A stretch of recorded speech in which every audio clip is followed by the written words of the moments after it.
Hello बच्चों ਵਿੱਚ ਆਪਾਂ ਕਰ ਰਹੇ ਸੀ ਕੰਪਾਊਂਡਸ ਆਫ ਹੈਲੋਜਨਸ ਜਿਹਦੇ ਵਿੱਚ ਆਪਾਂ ਕਲੋਰੀਨ ਕੀਤਾ ਫਿਰ ਹਾਈਡਰੋਜਨ ਕਲੋਰਾਈਡ। ਅੱਜ ਆਪਾਂ ਕਰਦੇ ਹਾਂ ਬੇਟੇ ਆਕਸੋ ਐਸਿਡਸ ਆਫ ਹੈਲੋਜਨਸ। ਹੈਲੋਜਨਸ ਦੇ ਆਕਸੋ ਐਸਿਡਸ ਹੈ ਜਿਹੜੇ ਉਹ ਕੀ ਹੈ ਕਿ ਜਿਹੜੀ ਫਲੋਰੀਨ ਹੈ ਜਿਹੜੀ ਬੇਟੇ ਇਹਦੀ ਬਹੁਤ ਘੱਟ ਟੈਂਡੈਂਸੀ ਹੁੰਦੀ ਹੈ to form oxo acids. Fluorine has little tendency to form oxo acids due to its high electronegativity and small size. Reason ਕੀ ਹੈ ਇਹਦਾ ਕਿ ਇਹਦੀ electronegativity ਬਹੁਤ ਜ਼ਿਆਦਾ ਹੁੰਦੀ ਹੈ ਤੇ ਸਾਈਜ਼ ਹੈ ਜਿਹੜਾ ਬਹੁਤ small ਹੁੰਦਾ ਹੈ, ਇਸ ਕਰਕੇ ਆਕਸੋ ਐਸਿਡਸ ਹੈ ਜਿਹੜੇ ਉਹ ਨਹੀਂ ਬਣਾਉਂਦਾ। ਸਿਰਫ ਇਹ ਇੱਕ ਹੀ ਤਰ੍ਹਾਂ ਦਾ ਆਕਸੋ ਐਸਿਡ ਬਣਾਉਂਦਾ ਹੈ। It form only one oxo acid HOF, ਜਿਹਨੂੰ ਅਸੀਂ ਕਹਿੰਦੇ ਹਾਂ ਹਾਈਪੋਫਲੋਰਸ ਐਸਿਡ। ਹਾਈਪੋਫਲੋਰਸ ਐਸਿਡ ਜਾਂ ਅਸੀਂ ਇਹਨੂੰ ਫਲੋਰਿਕ ਐਸਿਡ ਵੀ ਕਹਿ ਦਿੰਦੇ ਹਾਂ। ਠੀਕ ਹੈ, ਫਲੋਰਿਕ ਐਸਿਡ ਵੀ ਇਹਨੂੰ ਕਿਹਾ ਜਾਂਦਾ, ਫਲੋਰਿਕ ਐਸਿਡ ਵੀ ਇਹਨੂੰ ਅਸੀਂ ਕਹਿੰਦੇ ਹਾਂ। ਠੀਕ ਹੈ, ਹੁਣ ਆਪਾਂ ਕਿਹੜੇ ਕਿਹੜੇ ਬਾਕੀ ਦੇ ਜਿਹੜੇ ਹੈਲੋਜਨਸ ਹੈ ਬੇਟੇ ਉਹ ਚਾਰ ਤਰ੍ਹਾਂ ਦੀਆਂ ਮੇਨ ਚਾਰ ਸੀਰੀਜ਼ ਦੇ ਵਿੱਚ ਜਿਹੜੇ ਹੈਗੇ ਆਕਸੋ ਐਸਿਡਸ ਬਣਾਉਂਦੇ ਆ ਕਿ ਆਪਾਂ ਇਹਨਾਂ ਨੂੰ ਟੇਬਲ ਦੀ ਫਾਰਮ ਦੇ ਵਿੱਚ ਆਪਾਂ ਡਿਸਕਸ ਕਰਦੇ ਹਾਂ ਬੇਟੇ ਇਹਨਾਂ ਨੂੰ ਕਿਹੜੇ ਕਿਹੜੇ ਆਕਸੋ ਐਸਿਡਸ ਬਣਦੇ ਆ। ਪਹਿਲੇ ਹੈਗੇ ਜਦੋਂ ਆਕਸੀਡੇਸ਼ਨ ਸਟੇਟ ਇਹਨਾਂ ਦੀ 1 ਹੋਏਗੀ ਉਹਨੂੰ ਅਸੀਂ ਕਹਿੰਦੇ ਹਾਂ ਹੈਲਿਕ ਐਸਿਡ ਜਾਂ ਕਿਹਾ ਜਾਂਦਾ ਹਾਈਪੋਹੈਲਸ ਐਸਿਡ। ਮਤਲਬ ਹੈਲੋਜਨ ਦੇ ਨਾਲ ਕੋਈ ਵੀ ਲਵਾਂਗੇ ਹਾਈਪੋ, ਜੇ ਕਲੋਰੀਨ ਹੈ ਹਾਈਪੋਕਲੋਰਸ ਆ ਜਾਏਗਾ, ਜੇ ਫਲੋਰੀਨ ਹੈ ਹਾਈਪੋਫਲੋਰਸ ਆ ਜਾਏਗਾ, ਜੇ ਬ੍ਰੋਮੀਨ ਹੈ ਤਾਂ ਹਾਈਪੋਬ੍ਰੋਮਸ ਆ ਜਾਏਗਾ। ਮਤਲਬ ਕੀ ਹੈ ਹਾਈਪੋਹੈਲਸ ਐਸਿਡ ਜਦੋਂ ਇੱਕ ਆਕਸੀਡੇਸ਼ਨ ਸਟੇਟ ਹੋਏਗੀ। ਫਿਰ ਅਸੀਂ ਹੈਲਿਕ 3 ਐਸਿਡ ਬਣਾਉਂਦੇ ਹਾਂ। ਇੱਥੇ ਹੈਲਿਕ 1 ਐਸਿਡ ਸੀ, ਇਹ ਹੈਲਿਕ 3 ਐਸਿਡ ਹੈ ਸਾਰਿਆਂ ਨੂੰ ਅਸੀਂ ਹੈਲਿਕ ਹੀ ਕਹਿ ਦਿੰਦੇ ਆ, ਪਰ ਅਸੀਂ ਹੈਲਿਕ ਦੇ ਨਾਂ ਨਾਲ ਨਹੀਂ ਇਹਨਾਂ ਨੂੰ ਜ਼ਿਆਦਾ ਨਾਮ ਜਾਣੇ ਜਾਂਦੇ, ਇਹਨਾਂ ਨੂੰ ਅਸੀਂ ਹਾਈਪੋਹੈਲਸ, ਹੈਲਸ, ਹੈਲਿਕ ਇਦਾਂ ਦੇ ਨਾਮ ਨਾਲ ਹੀ ਜਾਣੇ ਜਾਂਦੇ। ਠੀਕ ਹੈ, ਤਾਂ ਹੈਲਿਕ 3 ਐਸਿਡ ਮਤਲਬ ਆਕਸੀਡੇਸ਼ਨ 3 ਹੈ ਤਾਂ ਇਹਨੂੰ ਕਹਿੰਦੇ ਅਸੀਂ ਹੈਲਸ ਐਸਿਡ। ਤੀਸਰੀ ਤਰ੍ਹਾਂ ਦਾ ਆਉਂਦਾ ਬੇਟੇ ਹੈਲਿਕ 5 ਐਸਿਡ ਜਿਹਨੂੰ ਕਹਿੰਦੇ ਅਸੀਂ ਹੈਲਿਕ ਐਸਿਡ। ਫੋਰਥ ਟਾਈਪ ਦਾ ਬੇਟੇ ਆਉਂਦਾ ਹੈ ਉਹ ਹੈ ਹੈਲਿਕ 7 ਐਸਿਡ ਜਿਹਨੂੰ ਅਸੀਂ ਕਹਿੰਦੇ ਹਾਂ ਪਰ ਹੈਲਿਕ ਐਸਿਡ। ਮਤਲਬ ਚਾਰ ਤਰ੍ਹਾਂ ਦੇ ਕਿਹੜੇ ਕਿਹੜੇ ਹੋ ਗਏ ਹਾਈਪੋਹੈਲਸ, ਫਿਰ ਹੈਲਸ, ਫਿਰ ਹੈਲਿਕ ਤੇ ਫਿਰ ਪਰ ਹੈਲਿਕ। ਚਾਰ ਤਰ੍ਹਾਂ ਦੇ ਐਸਿਡਸ ਹੈ ਜਿਹਦੇ ਵਿੱਚੋਂ ਬੇਟਾ ਜਿਹੜਾ ਫਲੋਰੀਨ ਹੈ ਉਹ ਇਕੱਲਾ ਇੱਕੋ ਹੀ ਤਰ੍ਹਾਂ ਦਾ ਕੰਪਾਊਂਡ ਬਣਾਉਂਦਾ ਜਿਹਨੂੰ ਅਸੀਂ ਕਹਿੰਦੇ ਹਾਂ ਹਾਈਪੋਫਲੋਰਸ ਐਸਿਡ। ਹੁਣ ਆਪਾਂ ਕਿਹਾ HOF, ਫਿਰ HOCl, HOBr ਤੇ HOI ਸਾਰੇ ਬਣਾਉਂਦੇ ਆ ਤਾਂ ਹਾਈਪੋਫਲੋਰਸ ਐਸਿਡ, ਹਾਈਪੋਕਲੋਰਸ ਐਸਿਡ, ਹਾਈਪੋਬ੍ਰੋਮਸ ਐਸਿਡ ਤੇ ਹਾਈਪੋਆਇਓਡਸ ਐਸਿਡ ਚਾਰੇ ਹੀ ਬਣਾਉਣਗੇ। ਤਾਂ ਅੱਗੇ ਬਟੇ 3 ਆਕਸੀਡੇਸ਼ਨ ਸਟੇਟ ਦੇ ਵਿੱਚ 3 ਆਕਸੀਡੇਸ਼ਨ ਸਟੇਟ ਨੂੰ ਅਸੀਂ ਹੈਲਸ ਐਸਿਡ ਕਹਿੰਦੇ ਆ। ਇਹ ਬੇਟੇ ਕੱਲਾ ਕਲੋਰੀਨ ਬਣਾਉਂਦਾ ਹੈ, ਬਾਕੀ ਕੋਈ ਨਹੀਂ ਬਣਾਉਂਦੇ, ਕੱਲਾ ਕਲੋਰੀਨ। ਕਲੋਰਸ ਐਸਿਡ ਜਿਹਨੂੰ ਅਸੀਂ ਕਹਿੰਦੇ HOClO। ਇੱਕ ਤਾਂ ਮਤਲਬ ਉਹ ਤੁਸੀਂ H ਨਾਲ ਹੀ ਲਗਾਉਣਾ ਹੈ, ਜੇ ਇੱਕ O ਹੈ ਤਾਂ ਉਹ H ਨਾਲ ਹੀ ਹੋਏਗਾ, H ਇਹਦੇ 'ਚ ਇੱਕੋ ਹੀ ਆਉਣਾ ਹੈ ਤੇ HOClO ਜਿੰਨੇ O ਹੋਣਗੇ ਉਹ Cl ਦੇ ਨਾਲ ਅਲੱਗ ਲਾਈ ਜਾਓ। ਠੀਕ ਹੈ, ਜਾਂ ਇਹਨੂੰ ਤੁਸੀਂ ਲਿਖ ਕਿਵੇਂ ਸਕਦੇ ਹੋ ਹੋਰ HClO2 ਵੀ ਲਿਖ ਸਕਦੇ ਹੋ ਉਹਨੂੰ, ਪਰ ਇਹ ਲਿਖਣਾ ਜ਼ਿਆਦਾ ਕਨਵੀਨੀਅੰਟ ਹੈ ਕਿਉਂਕਿ ਅਸੀਂ ਬਣਾਉਣਾ ਵੀ ਸਟਰਕਚਰ ਇਦਾਂ ਹੀ ਹੈ। ਇੱਕ O ਦੇ ਨਾਲ ਹਮੇਸ਼ਾ H ਅਟੈਚਡ ਹੁੰਦਾ ਹੈ ਤੇ ਆਪਾਂ ਜਿਵੇਂ ਫਾਸਫੋਰਸ ਦੇ ਵੀ ਕੀਤੇ ਸੀ ਤੁਹਾਨੂੰ ਯਾਦ ਹੋਣਗੇ ਬੇਟੇ, ਤਾਂ ਇੱਕ O ਦੇ ਨਾਲ H ਹੈ ਜੇ ਪ੍ਰੈਜ਼ੈਂਟ ਹੈ ਤਾਂ ਉਹ O ਦੇ ਨਾਲ ਹੀ ਅਟੈਚ ਹੋਏਗਾ, ਜੇ ਐਕਸਟਰਾ ਹੋਰ ਆਉਂਦਾ ਫਿਰ ਸੈਂਟਰਲ ਐਟਮ ਨਾਲ ਆਏਗਾ। ਤਾਂ ਇਹ ਜਿਹੜੇ ਹੈ ਬਾਕੀ ਕੋਈ ਵੀ ਜਿਹੜੇ ਹੈਗੇ ਹੈਲਸ ਐਸਿਡ ਨਹੀਂ ਬਣਾਉਂਦੇ ਤੇ ਇਹ ਕਲੋਰਸ ਐਸਿਡ ਇਕੱਲਾ ਬਣੇਗਾ। ਬਾਕੀ ਜਿਹੜੇ ਦੋਨੋਂ ਰਹਿ ਗਏ ਬੇਟੇ ਉਹ ਸਾਰੇ ਬਣਾਉਣਗੇ, ਬਾਕੀ ਸਾਰੇ ਸਿਰਫ ਕਿਹਨੂੰ ਛੱਡ ਕੇ ਫਲੋਰੀਨ ਨੂੰ। ਇਹ ਫਲੋਰੀਨ ਹੋਰ ਕੋਈ ਨਹੀਂ ਬਣਾਏਗਾ, ਫਲੋਰੀਨ ਸਿਰਫ ਇੱਕੋ ਹੀ ਬਣਾਉਂਦਾ ਹੈ HOF। ਤੇ ਜਿਹੜਾ ਹੈਲਸ ਹੈ ਉਹ ਇਕੱਲਾ ਕਲੋਰਸ ਐਸਿਡ ਹੀ ਹੋਏਗਾ, ਬਾਕੀ ਜਿਹੜੇ ਹੈਗੇ ਉਹ ਤਿੰਨੇ ਬਣਾਉਣਗੇ, ਫਲੋਰੀਨ ਤਾਂ ਕੋਈ ਹੋਰ ਬਣਾਏਗਾ ਹੀ ਨਹੀਂ। ਅੱਗੇ ਆਪਾਂ ਲੈਣਾ ਹੈਲਿਕ ਐਸਿਡ ਜਦੋਂ ਆਕਸੀਡੇਸ਼ਨ ਸਟੇਟ 5 ਹੈ। ਹੁਣ ਆਕਸੀਡੇਸ਼ਨ ਸਟੇਟ ਕਿਵੇਂ ਹੈ ਤੁਸੀਂ ਕੈਲਕੂਲੇਟ ਕਰ ਸਕਦੇ ਹੋ ਬਹੁਤ ਆਸਾਨੀ ਨਾਲ ਬੇਟੇ। ਇੱਥੋਂ Cl ਦੀ ਆਕਸੀਡੇਸ਼ਨ ਸਟੇਟ ਦੇਖਣੀ ਹੈ ਬਸ ਆਪਾਂ। ਠੀਕ ਹੈ, ਆਪਾਂ ਹੈਲੋਜਨ ਦੀ ਕਰ ਰਹੇ ਹਾਂ ਨਾ ਆਕਸੋ ਐਸਿਡਸ, ਤਾਂ ਹੈਲੋਜਨ ਦੀ ਇੱਥੋਂ ਤੁਸੀਂ ਆਕਸੀਡੇਸ਼ਨ ਸਟੇਟ ਦੇਖੋ -2 ਕਿੰਨਾ ਬਣ ਗਿਆ -4 ਬਣ ਗਿਆ, ਇੱਕ ਪੋਜ਼ਿਟਿਵ ਹੈ -3 ਰਹਿ ਗਿਆ ਤੇ ਇਹਦੀ ਕੀ ਬਣ ਗਈ +4। ना +3, ठीक है, +3 ऑक्सीडेशन स्टेट। ਹੁਣ ਇੱਥੇ ਕੱਢੋਗੇ ਤਾਂ ਕੀ ਆਏਗਾ, ਇਹ ਆਕਸੀਜਨ 3 ਹੈ ਤਾਂ ਹਰੇਕ ਦੇ ਉੱਤੇ -2 ਹੈ, ਕਿੰਨਾ ਆ ਗਿਆ 6 ਨੈਗੇਟਿਵ ਤੇ 1 ਮਾਈਨਸ ਹੋ ਗਿਆ ਕਿਉਂਕਿ ਪੋਜ਼ਿਟਿਵ ਹੈ, 5 ਨੈਗੇਟਿਵ ਬਣ ਗਿਆ। ਦੂਜੇ ਪਾਸੇ ਕਲੋਰੀਨ ਦਾ ਕੀ ਬਣ ਜਾਏਗਾ, ਕਿਉਂਕਿ ਇਹਨੂੰ x ਮੰਨਿਆ ਹੋਇਆ ਤਾਂ ਕੀ ਬਣ ਜਾਏਗਾ +5। ਆਕਸੀਡੇਸ਼ਨ ਸਟੇਟ ਕੀ ਹੋਗੀ 5। ਤਾਂ ਇਹਦੀ ਆਕਸੀਡੇਸ਼ਨ ਸਟੇਟ ਤੁਸੀਂ ਕੱਢ ਸਕਦੇ ਹੋ x ਮੰਨ ਕੇ। ਤਾਂ ਇਹਨੂੰ ਅਸੀਂ ਹੈਲਿਕ ਐਸਿਡ ਕਹਿੰਦੇ ਆ। ਇਹ ਹੈਲਿਕ ਐਸਿਡ ਸਾਰੇ ਬਣਾਉਂਦੇ ਆ। ਤਾਂ ਇਹਦਾ ਫਾਰਮੂਲਾ ਕੀ ਹੈ, ਤੁਸੀਂ HClO3 ਵੀ ਲਿਖ ਸਕਦੇ ਹੋ ਇਹਨੂੰ। ਤਾਂ ਮੈਂ ਤੁਹਾਨੂੰ ਕੀ ਕਿਹਾ ਕਿ OH ਨੂੰ ਜ਼ਰੂਰ ਅਲੱਗ ਲਿਖਿਆ ਕਰੋ, HOClO2 ਬਾਕੀ ਸਾਰੇ ਉਹ ਲਗਾ ਦਿਓ, ਠੀਕ ਹੈ। ਇੱਥੇ HOClO ਹੈ, ਉਹ HOCl ਸੀ ਬਟੇ, ਫਿਰ HOClO ਆ ਗਿਆ, ਫਿਰ HOClO2 ਆ ਗਿਆ, ਫਿਰ HOClO3 ਆ ਗਿਆ, ਠੀਕ ਹੈ। HOClO2 ਇਹਨੂੰ ਕਹਿੰਦੇ ਅਸੀਂ ਕਲੋਰਿਕ ਐਸਿਡ। HOBrO2 ਇਹਨੂੰ ਆਪਾਂ ਕੀ ਕਹਿੰਦੇ ਹਾਂ, ਬ੍ਰੋਮਿਕ ਐਸਿਡ। HOIO2 ਆਇਓਡਿਕ ਐਸਿਡ, ਠੀਕ ਹੈ। ਹੁਣ ਜੇ ਤੁਹਾਨੂੰ ਯਾਦ ਹੋਵੇ ਤਾਂ ਆਇਓਡਿਕ ਐਸਿਡ ਤਾਂ ਪਹਿਲਾਂ ਵੀ ਲਿਖਦੇ ਹਾਂ, ਪਰ ਕੀ ਲਿਖਦੇ ਹੁੰਦੇ HIO3। ਤਾਂ ਮੈਂ ਕਿਹਾ ਨਾ ਕਿ ਇਦਾਂ ਹੀ ਲਿਖ ਸਕਦੇ ਹੋ ਤੁਸੀਂ, ਠੀਕ ਹੈ। ਇਹਨੂੰ ਕਿਵੇਂ ਲਿਖ ਸਕਦੇ ਹਾਂ ਆਪਾਂ, HIO3 ਵੀ ਲਿਖ ਸਕਦੇ ਹਾਂ, ਇਹਨੂੰ HBrO3 ਵੀ ਲਿਖ ਸਕਦੇ ਹਾਂ, ਇਹਨੂੰ HClO3 ਵੀ ਲਿਖ ਸਕਦੇ ਹਾਂ। ਇਹ ਆ ਗਿਆ ਕਲੋਰਿਕ ਐਸਿਡ। ਅੱਗੇ ਬਟੇ ਪਰ ਕਲੋਰਿਕ ਐਸਿਡ। ਹੁਣ ਆਕਸੀਡੇਸ਼ਨ ਸਟੇਟ ਕਿੰਨੀ ਹੈ, 7 ਹੈ ਤਾਂ ਕੀ ਆਏਗਾ HOClO3 ਜਾਂ HClO4। ਇਹ HOBrO3 HOIO3 ਤਾਂ ਇਹ ਕੀ ਆਏਗਾ, ਪਰ ਕਲੋਰਿਕ ਐਸਿਡ, ਪਰ ਬ੍ਰੋਮਿਕ ਐਸਿਡ, ਪਰ ਆਇਓਡਿਕ ਐਸਿਡ। ਪਰ ਕਦੋਂ ਲਗਾਉਣਾ ਹੈ ਬੇਟੇ, ਜੇ ਮੈਕਸਿਮਮ ਆਕਸੀਡੇਸ਼ਨ ਸਟੇਟ 'ਚ ਹੈ ਤਾਂ ਉਹ ਪਰ ਹੈ, ਠੀਕ ਹੈ। ਜੇ 5 ਦੇ ਵਿੱਚ ਹੈ ਤਾਂ ਉਹ ਕੀ ਆਏਗਾ, ਹੈਲਿਕ ਐਸਿਡ ਜਾਂ ਕਲੋਰਿਕ ਜਾਂ ਬ੍ਰੋਮਿਕ ਜੋ ਵੀ ਹੋਏਗਾ। ਜੇ 3 ਹੈ ਤਾਂ ਉਹ ਹੈਲਸ ਐਸਿਡ ਹੈ, ਜੇ 1 ਹੈ ਤਾਂ ਹਾਈਪੋਹੈਲਸ ਹੈ। मतलब मिनिमम ਚ ਹੈ ਤਾਂ ਹਾਈਪੋਹੈਲਸ, ਫਿਰ ਹੈਲਿਸ, ਫਿਰ ਹੈਲਿਕ, ਫਿਰ ਪਰਹੈਲਿਕ। ਕਲੀਅਰ। ਇਹ ਆ ਗਏ ਬੇਟੇ ਤੁਹਾਡੇ ਕੋਲੇ ਆਕਸੋ ਐਸਿਡਸ। ਹੁਣ ਆਪਾਂ ਕਰਨੀ ਹੈ ਬੇਟੇ ਇਹਨਾਂ ਦੀ ਸਟਰਕਚਰ ਆਪਣੇ ਕੋਲ ਬੇਟੇ ਸਿਰਫ ਕਲੋਰੀਨ ਦੇ ਆਕਸੋ ਐਸਿਡਸ ਦੀ ਹੈ। ਤੁਹਾਡੇ ਸਿਲੇਬਸ ਦੇ ਵਿੱਚ ਕਲੋਰੀਨ ਦੇ ਆਕਸੋ ਐਸਿਡ ਦੀ ਜਿਹੜੀ ਉਹ ਸਟਰਕਚਰ ਹੈ। ਤਾਂ ਆਪਾਂ ਕੀ ਕਲੋਰੀਨ ਕੀ ਬਣਾਉਂਦਾ ਬੇਟੇ, ਚਾਰੋਂ ਤਰ੍ਹਾਂ ਦੇ ਆਕਸੋ ਐਸਿਡਸ ਬਣਾਉਂਦਾ। ਤਾਂ ਆਪਾਂ ਚਾਰਾਂ ਦੀ ਸਟਰਕਚਰ ਬਣਾਵਾਂਗੇ। ਪਹਿਲਾਂ ਆਪਾਂ ਲਵਾਂਗੇ ਹਾਈਪੋਕਲੋਰਿਕ ਐਸਿਡ HOCl। ਤਾਂ Cl ਦੇ ਨਾਲ ਮੈਂ ਤੁਹਾਨੂੰ ਕੀ ਕਿਹਾ ਹੈ ਕਿ ਇੱਕ H ਹੈ ਜਿਹੜਾ ਜੇ ਇੱਕ ਹੋਏਗਾ ਤਾਂ ਉਹ ਹਮੇਸ਼ਾ O ਦੇ ਨਾਲ ਅਟੈਚਡ ਹੋਏਗਾ। ਤਾਂ ਉਹ ਕਿਹਦੇ ਨਾਲ ਅਟੈਚਡ ਹੈ, Cl ਦੇ ਨਾਲ, ClOH, ਠੀਕ ਹੈ। ਐਸਿਡ ਕਿਉਂ ਹੈ ਇਹ, ਕਿਉਂਕਿ ਇਹ H ਆਇਨ ਨੂੰ ਈਜ਼ੀਲੀ ਰਿਲੀਜ਼ ਕਰ ਸਕਦਾ ਹੈ, ਠੀਕ ਹੈ। ਇੱਥੋਂ ਰਿਲੀਜ਼ ਹੋ ਸਕਦਾ ਹੈ, ਇਸੇ ਕਰਕੇ ਇਹਨੂੰ ਆਪਾਂ ਐਸਿਡ ਕਹਿੰਦੇ ਹਾਂ, ਠੀਕ ਹੈ। ਤਾਂ ਇਹ ਕੀ ਬਣ ਗਿਆ, ਹਾਈਪੋਕਲੋਰਿਕ ਐਸਿਡ। ਕਲੀਅਰ। ਦੂਸਰਾ ਜਿਹੜਾ ਆਏਗਾ ਉਹਨੂੰ ਕਹਿੰਦੇ ਅਸੀਂ ਕਲੋਰਸ ਐਸਿਡ। ਹੁਣ ਕਲੋਰਸ ਐਸਿਡ ਦੇ ਵਿੱਚ ਕੀ ਆਏਗਾ ਬੇਟੇ, ਇੱਕ L ਹੋਰ ਆ ਗਿਆ, ਠੀਕ ਹੈ। ਇੱਕ O ਹੋਰ ਹੋ ਗਿਆ, HOClO ਹੈ ਇਹਦਾ ਫਾਰਮੂਲਾ। ਤਾਂ ਕੀ ਆਏਗਾ, ਇੱਕ O ਇਨਕਰੀਜ਼ ਹੁੰਦਾ ਜਾਏਗਾ। ਤਾਂ Cl ਦੇ ਨਾਲ OH, H ਨੂੰ ਤਾਂ ਉਵੇਂ ਹੀ ਲਗਾਵਾਂਗੇ ਅਸੀਂ, ਪਰ ਜਿਹੜਾ ਤੁਹਾਡੇ ਕੋਲ Cl ਬਚ ਗਿਆ, ਕਿਉਂਕਿ ਆਕਸੀਜਨ ਕੋਲ 2 ਇਲੈਕਟ੍ਰੋਨ ਸ਼ੇਅਰ ਕਰਨੇ ਨੇ ਤਾਂ Cl ਵੀ 2 ਹੀ ਕਰੇਗਾ। ਤਾਂ ਕੀ ਆਏਗਾ, Cl ਤੇ O ਆਪਸ ਦੇ ਵਿੱਚ ਕੀ ਹੈ, ਡਬਲ ਬੌਂਡ ਬਣਾ ਲੈਂਦੇ ਆ, Cl ਤੇ O ਦਾ ਡਬਲ ਬੌਂਡ। ਹੁਣ ਜਿੰਨੇ ਵੀ ਆਉਣਗੇ ਉਹ ਪੇਅਰ ਦੇ ਵਿੱਚ ਹੀ, ਕਿਉਂਕਿ ਹਰੇਕ ਆਕਸੀਜਨ ਨੂੰ ਕਿੰਨੇ ਇਲੈਕਟ੍ਰੋਨ ਚਾਹੀਦੇ ਹੁੰਦੇ ਬੇਟੇ, 2। ਤਾਂ 2 ਉਹਨੇ ਸ਼ੇਅਰ ਕਰਨੇ ਹੀ ਕਰਨੇ ਆ। ਤਾਂ ਕਲੋਰੀਨ ਵੀ ਕਿੰਨੇ ਸ਼ੇਅਰ ਕਰੇਗਾ, 2 ਹੀ ਕਰੇਗਾ, ਠੀਕ ਹੈ। ਤਾਂ ਇਹਨੂੰ ਕਹਿੰਦੇ ਆ ਅਸੀਂ ਕਲੋਰਸ ਐਸਿਡ। ਤੀਸਰਾ ਜਿਹੜਾ ਬੇਟੇ ਹੈਗਾ ਉਹ ਹੈ ਕਲੋਰਿਕ ਐਸਿਡ, ਜਿਹਦੇ ਵਿੱਚ ਕੀ ਆ ਜਾਣਾ, HOClO2 ਆ ਗਿਆ। ਹੁਣ OH ਤਾਂ ਉਵੇਂ ਹੀ ਆਉਣਾ ਹੀ ਆਉਣਾ, ਠੀਕ ਹੈ। ਇੱਕ O ਨੇ ਤਾਂ H ਨਾਲ ਅਟੈਚ ਹੋ ਜਾਣਾ, ਦੂਜੇ ਜਿਹੜੇ ਬਚ ਗਏ ਡਬਲ ਬੌਂਡ ਨਾਲ ਉਹ ਬਣਾ ਲੈਣਗੇ। ਤੇ double bond O, double bond O, ਇਹਨੂੰ ਕਹਿੰਦੇ ਅਸੀਂ ਕਲੋਰਿਕ ਐਸਿਡ। ਜਦੋਂ ਆਕਸੀਡੇਸ਼ਨ ਸਟੇਟ ਕਿੰਨੀ ਹੈ, 5 ਹੈ। ਹੁਣ ਆਕਸੀਡੇਸ਼ਨ ਸਟੇਟ 7 ਹੋ ਗਈ ਤਾਂ ਇਹਨੂੰ ਕਹਿੰਦੇ ਅਸੀਂ ਪਰਕਲੋਰਿਕ ਐਸਿਡ। ਤਾਂ ਉਹਦੇ ਵਿੱਚ ਕੀ ਹੈ, Cl ਦੇ ਨਾਲ OH, O ਕਿੰਨੇ ਹੋਰ ਹੈ, 3 ਹੈ, ਠੀਕ ਹੈ। ਫਾਰਮੂਲਾ ਕੀ ਹੈ, HOClO3 ਜਾਂ HClO4, ਇਹਨੂੰ ਐਂ ਕਹਿ ਸਕਦੇ ਹਾਂ ਆਪਾਂ, ਠੀਕ ਹੈ। ਤਾਂ ਕੀ ਆਏਗਾ, ਪਰਕਲੋਰਿਕ ਐਸਿਡ।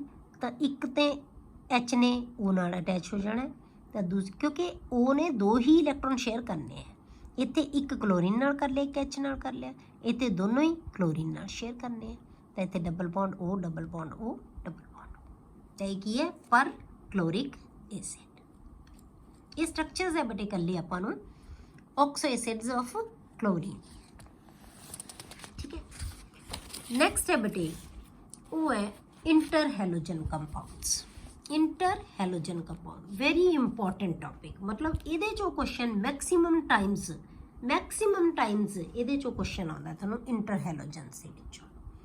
ਹੁਣ इंटर हैलोजन कंपाउंड्स ਕਿੰਨਾਂ ਨੂੰ ਆਪਾਂ ਪਹਿਲਾਂ ਵੀ ਥੋੜਾ ਜਿਹਾ ਕੀਤਾ ਸੀ ਕਿ इंटर हैलोजन कंपाउंड्स ਆਪਾਂ ਕਿੰਨਾਂ ਨੂੰ ਕਹਿੰਦੇ ਆ ਬੇਟੇ, ਜਿਹਦੇ ਵਿੱਚ 2 ਜਾਂ 2 ਤੋਂ ਜ਼ਿਆਦਾ ਹੈਲੋਜਨ ਐਟਮਸ ਹੋਣ, ਡਿਫਰੈਂਟ, ਸੇਮ ਨਹੀਂ ਡਿਫਰੈਂਟ, ਉਹਨਾਂ ਨੂੰ ਅਸੀਂ इंटर हैलोजन ਕਹਾਂਗੇ।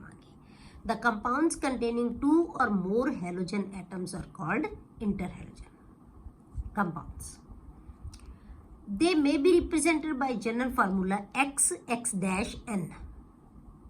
ਹੁਣ X ਤੇ X dash ਲਿਖਣ ਦਾ ਮਤਲਬ ਕੀ ਹੈ ਬੇਟੇ, ਕਿਉਂਕਿ ਅਸੀਂ ਹੈਲੋਜਨਸ ਨੂੰ ਕਾਹਦੇ ਨਾਲ ਰਿਪਰੈਜ਼ੈਂਟ ਕਰਦੇ ਹਾਂ, X ਦੇ ਨਾਲ, ਤੇ X dash ਲਿਖਣ ਦਾ ਮਤਲਬ ਕੀ ਹੈ ਕਿ ਦੋਨੋਂ ਹੈਲੋਜਨਸ ਡਿਫਰੈਂਟ ਹੈ, X, X dash N ਦੇ ਨਾਲ।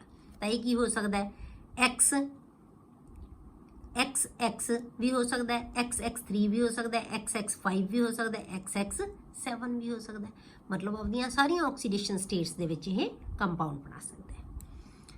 Wear X is a halogen of large size, ਜਿਹੜੀ ਪਹਿਲਾ X ਹੈ ਜਿਹੜਾ ਉਹ ਕੀ ਹੈ, ਲਾਰਜ ਸਾਈਜ਼ ਦਾ ਹੋਏਗਾ।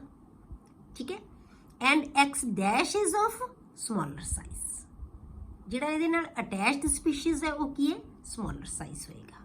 ਤਾਂ ਹੀ ਜ਼ਿਆਦਾ ਅਟੈਚਡ ਹੋ ਸਕਦੀਆਂ ਨਾ ਇਹਦੇ ਨਾਲ ਸਪੀਸੀਜ਼ ਜਿਹੜੀਆਂ, ਜੇ ਛੋਟੀਆਂ ਹੋਣਗੀਆਂ ਇਹ, ਤਾਂ ਐਕਸ ਹੈ ਜਿਹੜਾ ਉਹ ਲਾਰਜ ਸਾਈਜ਼ ਦਾ ਹੋਏਗਾ, ਐਕਸ ਡੈਸ਼ ਸਮਾਲਰ ਸਾਈਜ਼ ਦਾ ਹੋਏਗਾ। ਠੀਕ ਹੈ, ਐਕਸ ਡੈਸ਼ ਦੀ ਜਿਹੜੀ ਇਲੈਕਟ੍ਰੋਨੈਗੇਟਿਵਿਟੀ ਹੈ ਨਾ ਬੇਟੇ ਜਿਹੜੀ, ਉਹ ਕੀ ਹੈ, ਜ਼ਿਆਦਾ ਹੋਏਗੀ ਐਜ਼ ਕੰਪੇਅਰ ਟੂ ਐਕਸ। ਤਾਂ ਇਹਦਾ ਮਤਲਬ ਐਕਸ ਹੈ ਜਿਹੜਾ ਇਹਦੇ ਕੰਪੈਰੇਟਿਵਲੀ ਇਲੈਕਟ੍ਰੋ ਪੋਜ਼ਿਟਿਵ ਹੋਏਗਾ, ਕਿ ਇਹਦੇ ਤੋਂ ਇਲੈਕਟ੍ਰੋਨ, ਇਹ ਮਤਲਬ ਆਪਾਂ ਜਿਹੜਾ ਕੰਪਾਊਂਡ ਬਣਾਉਂਦੇ ਆ ਤਾਂ ਇਹਦੇ ਵਿੱਚ ਇਹ ਜਿਹੜੇ ਮੂਹਰੇ ਸਪੀਸ਼ੀਜ਼ ਲਿਖਦੇ ਆ ਉਹ ਇਲੈਕਟ੍ਰੋ ਪੋਜ਼ਿਟਿਵ ਹੁੰਦੀ ਹੈ, ਜਿਹੜੀ ਬਾਅਦ ਵਿੱਚ ਲਿਖਦੇ ਆ ਇਲੈਕਟ੍ਰੋ ਨੈਗੇਟਿਵ ਹੁੰਦੀ ਹੈ। ਠੀਕ ਹੈ, ਤਾਂ ਐਕਸ ਡੈਸ਼ ਹੈ ਜਿਹੜਾ ਉਹ ਹਮੇਸ਼ਾ ਇਲੈਕਟ੍ਰੋ ਨੈਗੇਟਿਵ ਹੋਏਗਾ, ਮੋਰ ਇਲੈਕਟ੍ਰੋ ਨੈਗੇਟਿਵ ਹੋਏਗਾ as compare to X. Clear? As the ratio of radii of X and X dash, X ਤੇ ਐਕਸ ਡੈਸ਼ ਦੇ ਰੇਡੀਅਸ ਦੀ ਜਿਹੜੀ ਰੇਸ਼ੋ ਹੈ ਨਾ ਆਪਸ ਦੇ ਵਿੱਚ, ਮਤਲਬ ਕਿ ਸਾਈਜ਼ ਦਾ ਡਿਫਰੈਂਸ ਕਹਿ ਲਓ ਤੁਸੀਂ, ਜਿੰਨਾ ਸਾਈਜ਼ ਦਾ ਡਿਫਰੈਂਸ ਜ਼ਿਆਦਾ ਹੋਏਗਾ ਇਹਨਾਂ ਦਾ ਆਪਸ ਦੇ ਵਿੱਚ, ਜਿਹੜੀ ਰੇਸ਼ੋ ਜਿਹੜੀ ਇਨਕਰੀਜ਼ ਹੁੰਦੀ ਜਾਏਗੀ, ਤਾਂ ਨੰਬਰ ਆਫ ਐਟਮਸ ਅਟੈਚਡ ਹੈ ਜਿਹੜੀਆਂ ਇਹਦੇ ਨਾਲ ਇਨ ਦਾ ਮੋਲੀਕਿਊਲ, ਉਹ ਵੀ ਇਨਕਰੀਜ਼ ਹੁੰਦਾ ਜਾਏਗਾ। ਮਤਲਬ ਜੇ ਸਾਈਜ਼ ਦਾ ਡਿਫਰੈਂਸ ਜ਼ਿਆਦਾ ਹੈ ਤਾਂ ਜ਼ਿਆਦਾ ਅਟੈਚਡ ਹੋ ਸਕਦੀਆਂ ਸਪੀਸ਼ੀਜ਼ ਇਹਦੇ ਨਾਲ ਐਟਮਸ, ਜੇ ਸਾਈਜ਼ ਦਾ ਡਿਫਰੈਂਸ ਘੱਟ ਹੈ ਜਾਂ ਕਹਿ ਲਓ ਰੇਸ਼ੋ ਘੱਟ ਹੈ ਤਾਂ ਫਿਰ ਕੀ ਹੈ, ਘੱਟ ਐਟਮਸ ਇਹਦੇ ਨਾਲ ਅਟੈਚ ਹੋਣਗੀਆਂ। ਇਹਦਾ ਮਤਲਬ ਜੇ ਆਪਾਂ ਐਫ ਤੇ ਆਈ ਦਾ ਕੰਪੈਰੀਜ਼ਨ ਕਰੀਏ ਤਾਂ ਬਹੁਤ ਜ਼ਿਆਦਾ ਹੋਏਗਾ, ਰੇਸ਼ੋ ਕੀ ਹੈ, ਬਹੁਤ ਜ਼ਿਆਦਾ ਹੋਏਗੀ। ਸਭ ਤੋਂ ਜ਼ਿਆਦਾ ਰੇਸ਼ੋ ਕਿਹਦੀ ਹੋਏਗੀ, ਆਈ ਦੀ ਤੇ ਐਫ ਦੀ। ਆਈ ਦਾ ਸਾਈਜ਼ ਸਭ ਤੋਂ ਵੱਡਾ, ਐਫ ਦਾ ਸਾਈਜ਼ ਸਭ ਤੋਂ ਛੋਟਾ। ਤਾਂ ਮੈਕਸਿਮਮ ਅਟੈਚ ਸਪੀਸ਼ੀਜ਼ ਕਿੰਨੀਆਂ ਹੋ ਸਕਦੀਆਂ, ਕਿੰਨੀ ਆਕਸੀਡੇਸ਼ਨ ਸਟੇਟ ਹੋ ਸਕਦੀ ਹੈ ਬੇਟੇ, 7। ਤਾਂ ਇਸੇ ਕਰਕੇ IF7 ਹੈ ਜਿਹੜਾ ਉਹ ਐਗਜ਼ਿਸਟ ਕਰਦਾ ਹੈ। ਠੀਕ ਹੈ, ਕਿ ਜਿਵੇਂ ਜਿਵੇਂ as the ratio of radii of X and X dash increases, the number of atoms per molecule also increases. ਤਾਂ number of atoms per molecule ਵੀ ਇਨਕਰੀਜ਼ ਹੁੰਦੀਆਂ ਜਾਂਦੀਆਂ। ਇਹਦਾ ਮਤਲਬ ਕੀ ਹੈ ਕਿ I ਤੇ F ਦਾ ਜਿਹੜਾ ਮੋਲੀਕਿਊਲ ਹੈ ਉਹਦੇ ਵਿੱਚ ਮੈਕਸਿਮਮ ਐਟਮਸ ਹੋਣੀਆਂ ਚਾਹੀਦੀਆਂ F ਦੀਆਂ, ਤੇ ਇਹੀ ਮੋਲੀਕਿਊਲ ਦੇ ਵਿੱਚ ਹੁੰਦੀਆਂ ਵੀ ਹੈ। ਠੀਕ ਹੈ, ਤਾਂ ਇਸੇ ਕਰਕੇ ਜਿਹੜਾ IF7 ਹੈ ਜਿਹੜਾ ਉਹ ਐਗਜ਼ਿਸਟ ਕਰਦਾ ਹੈ। ਕਲੀਅਰ? ਉਸ ਤੋਂ ਬਾਅਦ ਹੈ ਬੇਟੇ ਇਹਨਾਂ ਦੀ ਪ੍ਰੈਪਰੇਸ਼ਨ। ਇਹ ਇਸ ਵਾਰੀ ਵੀ ਪੇਪਰ 'ਚ ਆਇਆ ਹੋਇਆ ਸੀ ਬੇਟੇ ਕੁਐਸਚਨ, ਇੰਟਰ ਹੈਲੋਜਨਸ ਦੇ ਵਿੱਚ ਕੀ ਹੁੰਦੇ ਆ ਇੰਟਰ ਹੈਲੋਜਨਸ, ਤੇ ਇਹਨੂੰ ਅਸੀਂ ਪ੍ਰਪੇਅਰ ਕਿਵੇਂ ਕਰਦੇ ਹਾਂ। ਦੀ ਪ੍ਰੈਪਰੇਸ਼ਨ ਦਾ ਬਹੁਤ ਸੌਖੇ ਜਿਹੇ ਮੈਥਡ ਹੈ ਬੇਟੇ। Interhalogen compounds are prepared by the direct combination of halogens. ਜੇ ਆਪਾਂ ਡਾਇਰੈਕਟਲੀ ਹੈਲੋਜਨਸ ਨੂੰ ਕੰਬਾਈਨ ਕਰ ਦਈਏ ਤਾਂ ਇੰਟਰਹੈਲੋਜਨ ਕੰਪਾਊਂਡ ਬਣ ਜਾਣਗੇ, ਜਾਂ ਔਰ ਬਾਈ ਦ ਐਕਸ਼ਨ ਆਫ ਹੈਲੋਜਨਸ ਔਨ ਲੋਅਰ ਇੰਟਰਹੈਲੋਜਨ, ਮਤਲਬ ਇੰਟਰਹੈਲੋਜਨ ਦੇ ਨਾਲ ਹੈਲੋਜਨਸ ਰਿਐਕਟ ਕਰ ਲੈਂਦੀਆਂ ਤਾਂ ਵੀ ਇਹ ਇੰਟਰਹੈਲੋਜਨ ਕੰਪਾਊਂਡ ਬਣਾ ਲੈਂਦੇ ਹੈ। ਠੀਕ ਹੈ, ਮੇਨਲੀ ਜਿਹੜੇ ਹੈਗੇ ਜਿਵੇਂ ਤੁਹਾਨੂੰ NCERT 'ਚ ਦਿੱਤੇ ਹੋਏ ਆ ਤਾਂ ਉਹ ਸਿਰਫ ਹੈਲੋਜਨਸ ਦੇ ਡਾਇਰੈਕਟ ਕੰਬੀਨੇਸ਼ਨ ਨਾਲ।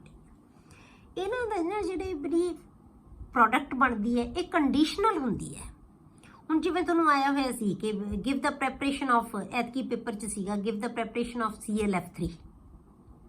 ਹੁਣ ਇਹਦੀ ਕੰਡੀਸ਼ਨ ਹੈ ਕਿ ClF3 ਕਿਵੇਂ ਬਣੇਗਾ, ਇਹਨੂੰ ਯਾਦ ਰੱਖਣਾ ਹੈ।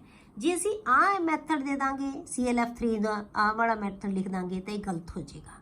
ClF3 ਬਣਨ ਦਾ ਇਹੀ ਮੈਥਡ ਹੋਏਗਾ। ਇਹ ਰੀਜ਼ਨ ਕੀ, ਇਹਦਾ ਫਰਕ ਕੀ ਹੈ ਬੇਟੇ, ਇਹਨਾਂ ਦੀਆਂ ਪ੍ਰੋਪੋਰਸ਼ਨਸ ਦੇ ਵਿੱਚ ਫਰਕ ਹੁੰਦਾ ਬਸ ਰਿਐਕਟੈਂਟ ਦੀਆਂ।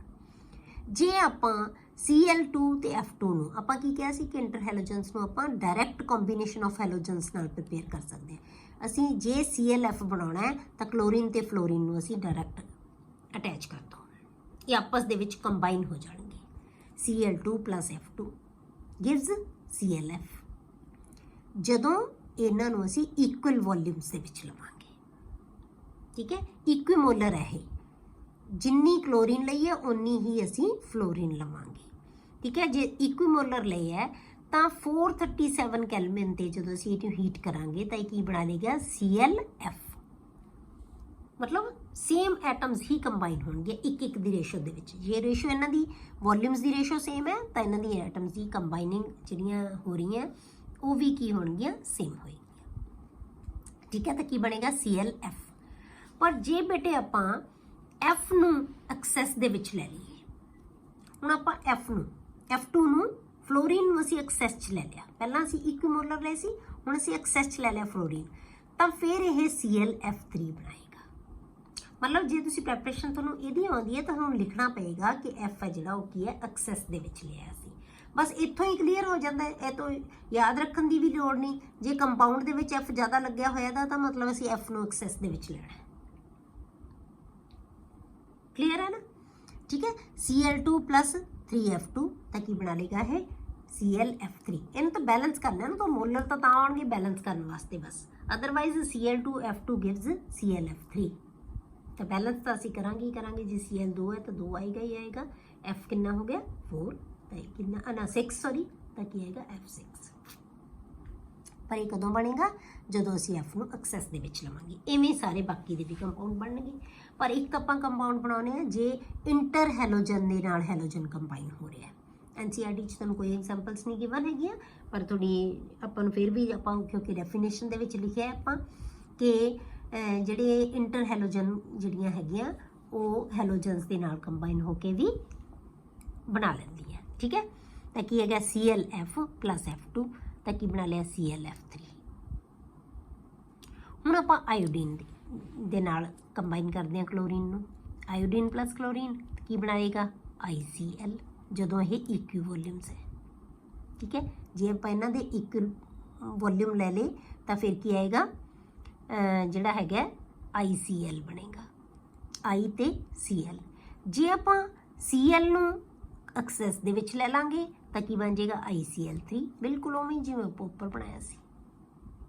ClF3 ਕਦੋਂ ਬਣੇਗਾ, ਜਦੋਂ ਆਪਾਂ Cl ਨੂੰ ਐਕਸੈਸ 'ਚ ਲਵਾਂਗੇ, ਉਦੋਂ ICl3 ਬਣਾ ਲਏਗਾ। ਉਦੋਂ ਅਸੀਂ F ਨੂੰ ਐਕਸੈਸ 'ਚ ਲਿਆ ਸੀ ਤਾਂ ClF3 ਬਣਿਆ ਸੀ। ਹੁਣ ਅਸੀਂ Cl ਨੂੰ ਐਕਸੈਸ 'ਚ ਲਵਾਂਗੇ ਤਾਂ ICl3 ਬਣੇਗਾ, ਕਿਉਂਕਿ I ਮੂਰੇ ਉਹੀ ਚੀਜ਼ ਆਉਣੀ ਹੈ ਬਟ ਜਿਹੜੀ ਚੀਜ਼ ਦਾ ਸਾਈਜ਼ ਲਾਰਜ ਹੋਏਗਾ, ਵੱਡੀ ਚੀਜ਼। ਇਹ ਤੇ ClF ਨਾਲੋਂ ਵੱਡਾ ਹੈ ਤਾਂ Cl ਅੱਗੇ ਆਏਗਾ, ਇਹ ICl ਨਾਲੋਂ ਵੱਡਾ ਹੈ ਤਾਂ I ਅੱਗੇ ਆਏਗਾ, ਠੀਕ ਹੈ। ਜਿਹੜਾ ਸਾਈਜ਼ ਵੱਡਾ ਆਪਾਂ ਕਿਹਾ ਨਾ ਕਿ X ਹੈ ਜਿਹੜਾ ਉਹ ਕੀ ਹੁੰਦਾ ਲਾਰਜ ਸਾਈਜ਼ ਦਾ, ਤੇ X ਡੈਸ਼ ਹੈ ਜਿਹੜਾ ਉਹ ਸਮਾਲ ਸਾਈਜ਼ ਦਾ। ਹਮੇਸ਼ਾ ਇਵੇਂ ਕੰਪਾਊਂਡ ਬਣਨਗੇ। ਹੁਣ ਆਪਾਂ ਲੈ ਲਿਆ ਬੇਟੇ Br ਦਾ, ਇਹਦਾ ਥੋੜਾ ਜਿਹਾ ਡਿਫਰੈਂਟ ਹੈ, ਇਹਨੂੰ ਯਾਦ ਰੱਖਣਾ ਹੈ। Br2 + F2 ਇਹ ਜੇ ਤੁਹਾਡੀ ਜਿਹੜੀ ਦੂਸਰੀ ਬੁੱਕ 'ਚ ਤਾਂ ਦੇਖਿਆ ਹੋਇਆ ਹੈ ਕਿ BrF ਬਣਾਏਗਾ ਇਹ, ਪਰ ਇਹ BrF3 ਹੀ ਬਣਾਉਂਦਾ ਹੈ। ਜੇ ਅਸੀਂ Br2 ਨੂੰ F2 ਨਾਲ ਰਿਐਕਟ ਕਰਦੇ ਹਾਂ ਤਾਂ ਕੀ ਬਣਾਉਂਦਾ ਹੈ BrF3 ਡਾਇਲੂਟਡ ਵਿਦ ਵਾਟਰ। ਇਹ ਵਾਟਰ ਦੇ ਨਾਲ ਡਾਇਲੂਟ ਕੀਤਾ ਹੋਇਆ ਹੁੰਦਾ ਤਾਂ ਕੀ ਬਣਾਉਂਦਾ ਹੈ BrF3। ਪਰ ਜੇ ਹੁਣ F2 ਨੂੰ ਅਸੀਂ ਐਕਸੈਸ ਦੇ ਵਿੱਚ ਲੈ ਲਈਏ, ਜਿਵੇਂ ਆਪਾਂ ਬਾਕੀਆਂ ਦੇ ਵਿੱਚ ਲਿਆ, ਜੇ ਆਪਾਂ X2 ਨੂੰ ਐਕਸੈਸ ਦੇ ਵਿੱਚ ਲੈ ਲਈਏ ਤਾਂ ਫਿਰ ਇਹ ਕੀ ਬਣਾਉਂਦਾ ਬੇਟੇ BrF5। ਬਾਕੀ ਕਿਸੇ 'ਚ ਨਹੀਂ ਨਾ ਬਣਦਾ, ਜੇ ਐਕਸੈਸ ਲੈਣੇ ਤਾਂ 3 ਬਣਦਾ, ਤਾਂ ਇਹ ਕੀ ਬਣ ਗਿਆ BrF5 ਜੇ ਅਸੀਂ F ਨੂੰ ਐਕਸੈਸ 'ਚ ਲਵਾਂਗੇ। ਕਲੀਅਰ ਹੋ ਗਿਆ। ਇਹ ਪਹਿਲਾਂ ਤੇ ਤੁਹਾਡੇ ਕੋਲੇ ਕੀ ਬਣਦਾ BrF3 ਬਣਦਾ ਹੈ, ਫਿਰ BrF5 ਬਣੇਗਾ ਜੇ ਅਸੀਂ F ਨੂੰ ਫਲੋਰੀਨ ਨੂੰ ਐਕਸੈਸ ਦੇ ਵਿੱਚ ਲਵਾਂਗੇ। ਕਲੀਅਰ ਹੋ ਗਿਆ? ਇਹ ਆ ਗਈ ਬੇਟੇ ਇਹਨਾਂ ਦੀ ਪ੍ਰੈਪਰੇਸ਼ਨ। ਉਸ ਤੋਂ ਬਾਅਦ ਇਹ ਆ ਗਈਆਂ ਬੇਟੇ ਇਹਨਾਂ ਦੀਆਂ ਪ੍ਰੋਪਰਟੀਜ਼ ਆਫ ਇੰਟਰਹੈਲੋਜਨਸ। ਹੁਣ these are all covalent molecules, ਸਾਰੇ ਦੇ ਸਾਰੇ ਕੀ ਹੁੰਦੇ ਆ ਕੋਵੈਲੈਂਟ ਮੋਲੀਕਿਊਲਸ ਹੁੰਦੇ ਆ। ਕੋਵੈਲੈਂਟ ਕਿਉਂ ਹੁੰਦੇ ਆ? ਕਿਉਂਕਿ ਇਹਨਾਂ ਦੀ ਇਲੈਕਟ੍ਰੋਨੈਗੇਟਿਵਿਟੀ ਹੈ ਜਿਹੜੀ ਬਹੁਤ ਜ਼ਿਆਦਾ ਹੁੰਦੀ ਹੈ, ਸਾਰੀਆਂ ਹੈਲੋਜਨਸ ਦੀ ਜ਼ਿਆਦਾ ਹੁੰਦੀ ਹੈ, ਤਾਂ ਜ਼ਿਆਦਾ ਇਲੈਕਟ੍ਰੋਨੈਗੇਟਿਵ ਹੈ। ਤਾਂ ਇਹ ਮਤਲਬ ਕੀ ਹੈ, ਇਹ ਲੂਜ਼ ਮਤਲਬ ਇੱਕ ਸਪੀਸ਼ੀਜ਼ ਲੂਜ਼ ਕਰਕੇ ਦੂਜੇ ਨੂੰ ਇਲੈਕਟ੍ਰੋਨ ਦੇ ਨਹੀਂ ਸਕਦੀ, ਇਸ ਕਰਕੇ ਕਦੇ ਵੀ ਆਇਨਿਕ ਨਹੀਂ ਬਣਾਉਣਗੇ, ਕੋਵੈਲੈਂਟ ਮੋਲੀਕਿਊਲ ਹੀ ਬਣਾਉਣਗੇ। ਠੀਕ ਹੈ, ਐਂਡ ਆਰ ਡਾਇਆਮੈਗਨੈਟਿਕ ਇਨ ਨੇਚਰ। ਇਹ ਨੇਚਰ ਹੈ ਜਿਹੜੀ ਉਹ ਕੀ ਹੈ ਡਾਇਆਮੈਗਨੈਟਿਕ ਹੋਏਗੀ। ਡਾਇਆਮੈਗਨੈਟਿਕ ਦਾ ਮਤਲਬ ਕੀ ਹੈ ਕਿ ਪੇਅਰਡ ਇਲੈਕਟ੍ਰੋਨ ਹੋਣਗੇ ਸਾਰੇ, ਇਹਨਾਂ ਕੋਲ ਇਲੈਕਟ੍ਰੋਨ ਹੈ ਜਿਹੜੇ ਉਹ ਸਾਰੇ ਪੇਅਰਡ ਹੋਣਗੇ, ਇਸ ਕਰਕੇ ਇਹਦੀ ਨੇਚਰ ਡਾਇਆਮੈਗਨੈਟਿਕ ਹੁੰਦੀ ਹੈ। ਦੇ ਆਰ ਵੋਲਾਟਾਈਲ ਸੋਲਿਡਸ ਔਰ ਲਿਕੁਇਡਸ ਐਟ 298 ਕੈਲਵਿਨ, ਮਤਲਬ ਰੂਮ ਟੈਂਪਰੇਚਰ ਦੇ ਇਹ ਵੋਲਾਟਾਈਲ ਸੋਲਿਡ ਹੁੰਦੇ ਆ ਜਾਂ ਲਿਕੁਇਡਸ ਹੁੰਦੇ ਆ, ਐਕਸੈਪਟ ClF। ਜਿਹੜਾ ClF ਹੈ ਉਹ ਕੀ ਹੈ ਬੇਟੇ ਗੈਸ ਹੈ, ਬਾਕੀ ਸਾਰੇ ਕੀ ਹੁੰਦੇ ਆ ਵੋਲਾਟਾਈਲ ਸੋਲਿਡਸ ਹੋਣਗੇ ਜਾਂ ਲਿਕੁਇਡਸ ਹੋਣਗੇ। ਕਲੀਅਰ? ਹੁਣ ਬੇਟੇ ਜਿਹੜਾ ਕੁਐਸਚਨ ਤੁਹਾਨੂੰ ਆਉਂਦਾ ਇਹਦੇ ਵਿੱਚ ਹੋਰ ਇੰਪੋਰਟੈਂਟ ਉਹ ਆਉਂਦਾ ਹੈ why interhalogens are more reactive than halogens, ਜਾਂ ਆ ਜਾਂਦਾ ਤੁਹਾਨੂੰ ਕਿ interhalogens are more reactive than halogens, comment on it. ਠੀਕ ਹੈ, ਤਾਂ ਆਪਾਂ ਕੀ ਹੈ ਕਿ interhalogen compounds are more reactive than halogens generally ਆਪਾਂ ਕਹਿਣਾ ਐਕਸੈਪਟ ਫਲੋਰੀਨ ਨਾਲੋਂ। ਫਲੋਰੀਨ ਹੈ ਜਿਹੜੀ ਬਹੁਤ ਰਿਐਕਟਿਵ ਹੁੰਦੀ ਹੈ ਬੇਟੇ, ਕਿਉਂਕਿ ਇਹਦਾ ਬੌਂਡ ਹੈ ਜਿਹੜਾ ਉਹ ਕੀ ਹੁੰਦਾ ਬਹੁਤ ਵੀਕ ਹੁੰਦਾ ਹੈ, ਕਿਉਂਕਿ ਰਿਪਲਸ਼ਨ ਹੋ ਜਾਂਦੀ ਹੈ ਆਪਸ ਦੇ ਵਿੱਚ, ਵੀਕ ਬੌਂਡ ਹੁੰਦਾ ਤਾਂ ਇਹ ਜ਼ਿਆਦਾ ਰਿਐਕਟਿਵ ਹੁੰਦੀ ਹੈ। ਪਰ ਇੰਟਰਹੈਲੋਜਨਸ ਬਾਕੀ ਸਾਰੀ ਹੈਲੋਜਨਸ ਦੇ ਆਪਸ ਦੇ ਨਾਲੋਂ ਇੰਟਰਹੈਲੋਜਨ ਕੰਪਾਊਂਡ ਹੈ ਜਿਹੜੇ ਜ਼ਿਆਦਾ ਰਿਐਕਟਿਵ ਹੁੰਦੇ ਹੈ।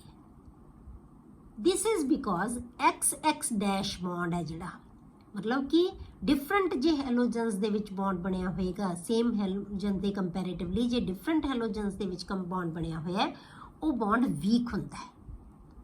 XX dash bond in interhalogens is weaker than XX bond in halogens, ਮਤਲਬ X ਤੇ X ਡੈਸ਼ ਦਾ ਬੌਂਡ ਹੈ ਜਿਹੜਾ ਵੀਕ ਹੋਏਗਾ XX ਦੇ ਬੌਂਡ ਦੇ ਕੰਪੈਰੇਟਿਵਲੀ, ਐਕਸੈਪਟ FF ਬੌਂਡ। ਇਹਦਾ ਰੀਜ਼ਨ ਕੀ ਹੈ ਬੇਟੇ? ਕਿਉਂਕਿ ਇਹਨਾਂ ਦੀ ਇਲੈਕਟ੍ਰੋਨੈਗੇਟਿਵਿਟੀ ਹੈ ਨਾ ਜਿਹੜੀ ਉਹ ਕੀ ਹੁੰਦੀ ਹੈ ਡਿਫਰੈਂਟ ਹੁੰਦੀ ਹੈ।